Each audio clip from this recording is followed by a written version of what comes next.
आज की वीडियो में हम बात करेंगे कि 5 ऐसे पॉइंट्स जो प्रेगनेंसी में बहुत ही ज़्यादा इंपॉर्टेंट होते हैं ड्यूरेशन ऑफ प्रेगनेंसी में ध्यान रखने के लिए, लेकिन कोई भी आपको नहीं बताता है। प्रेगनेंसी एक बहुत ही ब्यूटीफुल जर्नी होती है किसी भी लेडी के लिए, और सारी मदर्स या फादर्स ये चाहते हैं कि जो भी उनका बच्चा हो वो बहुत ही ज़्यादा हेल्दी हो। मोस्टली लोग ये चाहते हैं कि उनकी जो डिलीवरी हो वो नॉर्मल हो, विदाउट एनी कॉम्प्लिकेशंस हो, और उनका बेबी जो है वो हंसता खेलता है दुनिया में आए। लेकिन प्रेगनेंसी जितनी ब्यूटीफुल होती है उतनी ही प्रेगनेंसी में कॉम्प्लिकेशंस एंड प्रॉब्लम्स जो होती हैं वो मदर्स को फेस करनी पड़ती हैं। बहुत सारी चीज़ें तो ऐसी होती हैं जो ना वो किसी से डिस्कस कर सकती हैं और ना ही किसी से शेयर कर सकती हैं। तो ये वीडियो आज मैंने उन माओं के लिए बनाई है जो या तो प्रेग्नेंट है या प्रेग्नेंट होने की कोशिश कर रही हैं और चाहती हैं कि वो जल्दी से प्रेग्नेंट हो जाए। प्रेगनेंसी में 5 ऐसी पॉइंट्स जो हमेशा ध्यान रखने चाहिए और उन्हें फर्स्ट डे ऑफ प्रेगनेंसी से इम्प्लाई करना चाहिए अपने ऊपर, ताकि वो एक इजीली अच्छे से नॉर्मल डिलीवरी कर पाए। चलिए वीडियो में आगे बढ़ते हैं और वो जानते हैं वो पॉइंट्स कौन कौन से हैं। उससे पहले मैं आपसे एक रिक्वेस्ट करना चाहूंगी, अगर आप मेरे चैनल में नए हैं तो प्लीज मेरे चैनल को सब्सक्राइब करिए, वीडियो को लाइक करिए, शेयर करिए और जल्दी जल्दी मेरे 500 से ऊपर के सब्सक्राइबर पूरे कराइए, ताकि मैं ऐसे ही मोटिवेटेड होकर आपके लिए हेल्थ रिलेटेड वीडियोस जो है वो बनाती रहूं। जो सबसे इंपॉर्टेंट चीज होती है प्रेगनेंसी में वो होती है पेल्विक बोन या फिर पेल्विक मसल, क्योंकि जो हमारा यूट्रस होता है वो पूरे पेल्विक बोन से कवर्ड होता है और बहुत ही ज़्यादा ज़रूरी होता है कि हमारी जो पेल्विक बोन है या पेल्विक मसल्स हैं वो हेल्दी रहें। उसके लिए आप क्या कर सकते हैं कि आप पेल्विक फ्लोर एक्सरसाइजेस जो होती हैं वो आप कर सकते हैं, कीगल एक्सरसाइजेस कर सकते हैं। उससे क्या होगा कि आपके यूट्रस को स्ट्रेंथ मिलेगी, यूट्रस के मसल्स को स्ट्रेंथ मिलेगी।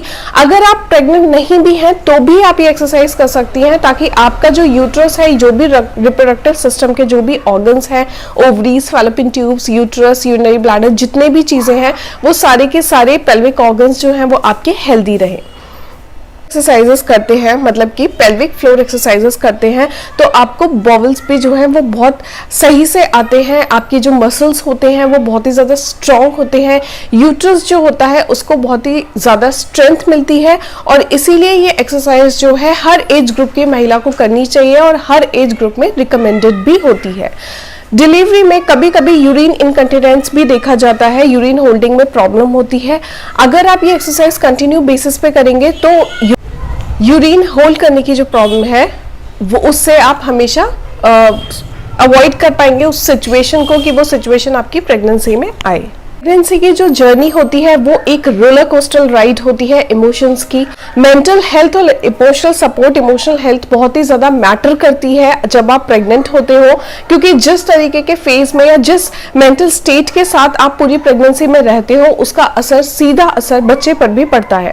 तो प्रेगनेंसी में अगर आपको इमोशंस जो है अनकंट्रोलेबल हो रहे हैं, आपको समझ नहीं आ रहा है, क्रेविंग्स हो रही है, तो ये एक बिल्कुल नॉर्मल चीज़ है, क्योंकि प्रेगनेंसी में हार्मोन्स जो होते हैं वो तेजी से बदलते हैं, तेजी से उनमें उतार चढ़ाव होता है, जिसकी वजह से माँ जो होती है उसको मेंटल प्रॉब्लम्स या फिर मेंटल या इमोशनल इश्यूज जो होते हैं वो होते हैं। अगर आपके साथ भी ऐसी कोई चीज हो रही है, आप सफर कर रहे हैं, तो उसके लिए बहुत ही ज्यादा परेशान होने की जरूरत नहीं होती है। इस पॉइंट में बहुत इंपॉर्टेंट रोल प्ले करती है फैमिली एंड हस्बैंड। जब आपको कोई भी अगर ऐसा आप प्रॉब्लम सफर कर रहे हैं तो आप सीधे जाके किसी से बात करें, वो कोई भी हो सकता है, कोई भी आपका फ्रेंड, फैमिली मेंबर। बात करना बहुत ही अच्छी चीज होती है। जब आप किसी भी टॉपिक पे कम्युनिकेट करते हो तो आपकी आधी प्रॉब्लम वहीं पे सॉल्व हो जाती है। तो अगर आपको कोई भी मेंटल या इमोशनल इश्यूज होते हैं ड्यूरिंग प्रेगनेंसी, तो उसके लिए सबसे इंपॉर्टेंट चीज जो होती है वो ये होती है कि आप तुरंत जाके अपने इमोशंस को व्यक्त करें, लोगों को बताएं कि आप उस मोमेंट पे कैसा फील कर रहे हैं। वहीं दूसरी तरफ लोगों को ये चाहिए कि वो उस इमोशनल स्टेट को समझे, उस मेंटल स्टेट को समझे और आपको सपोर्ट करें।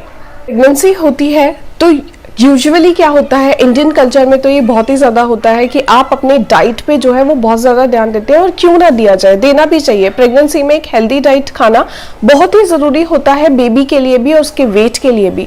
लेकिन बेबी के वेट के या बेबी के हेल्थ के चक्कर में आप अपने वेट का भी ध्यान रखें। एक्सेसिव वेट गेन जो है उससे बचें, क्योंकि अगर आप एक्सेसिव वेट गेन करती हैं तो बहुत ज़्यादा प्रॉब्लम्स आगे जाके आपकी प्रेगनेंसी में आ सकती हैं। खाना उतना ही खाएं जितना आपको रिक्वायर्ड है, समय समय पे वेट की जो है अपनी वो वेट मेजर करते रहें, देखते रहें कि आप अपने गायनी से भी कंसल्ट करते रहें और ये देखते रहें कि आपका जो वेट है जिस तेजी से बढ़ रहा है उस ट्राइमेस्टर के लिए या उस मंथ के लिए उतना वेट होना चाहिए या फिर आप एक्सेसिव वेट गेन कर रही हैं। हेल्थी डाइट लेना और वेट गेन करने में बहुत ही ज्यादा अंतर होता है।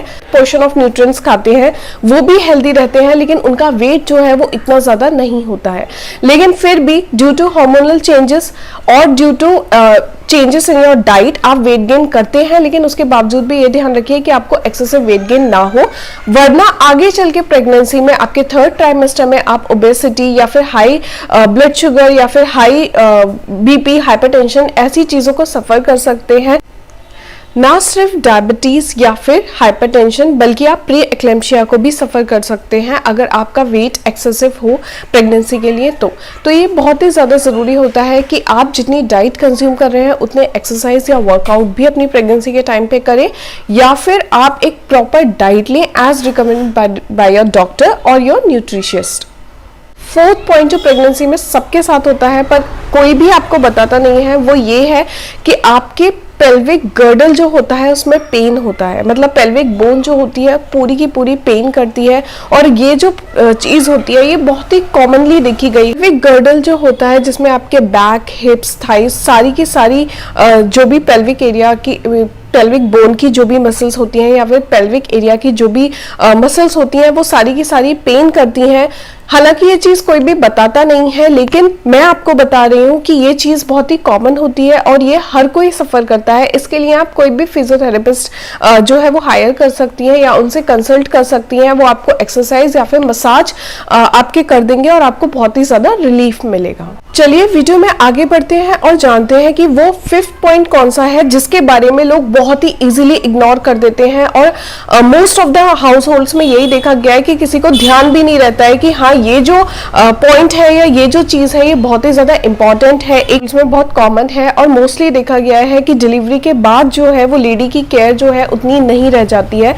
इसलिए पोस्टपार्टम केयर जो होती है वो बहुत ही ज्यादा इंपॉर्टेंट होती है। ये ब्लूज पे मैंने पहले भी एक वीडियो बनाई है, शॉर्ट वीडियो बनाई है और उसमें एक्सप्लेन किया है कि आफ्टर डिलीवरी जो है माँ बहुत ही ज्यादा इमोशनल दौर से गुजरती है। हालांकि ये जो प्रेगनेंसी के पूरा 1 साल जो प्रेगनेंसी का रहता है ये बहुत ही ज्यादा इंपॉर्टेंट होता है एक मदर के लिए, और वो चीज समझना एक फैमिली की बहुत ही ज्यादा रिस्पॉन्सिबिलिटी बनती है। लेकिन इंडियन हाउस होल्ड्स में काफी फैमिलीज ऐसी हैं जो इस चीज को समझती हैं, बट अगर आप रूरल एरिया के साइड जाते हैं तो फिर ध्यान होता है वो मोस्टली बेबी पे होता है और मदर के ऊपर फोकस जो है वो कम रहता है, जिसकी वजह से जो लेडी होती है वो पोस्टपार्टम डिप्रेशन को भी सफर कर सकती है।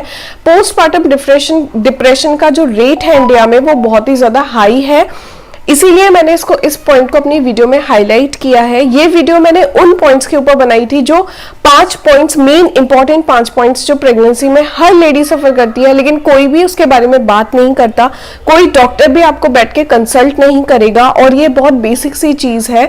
अगर आप वीडियो से कोरिलेट कर पा रहे हो तो प्लीज मेरी वीडियो को चैनल को सब्सक्राइब करें, वीडियो को लाइक करें, चैनल को सब्सक्राइब करें, वीडियो को लाइक करें, कमेंट करें और मुझे बताएं आप मुझसे और किस तरीके की वीडियोस देखना चाहते हैं। मैं फिर से एक इन्फॉर्मेटिव वीडियो आप सबके लिए लेके आऊंगी।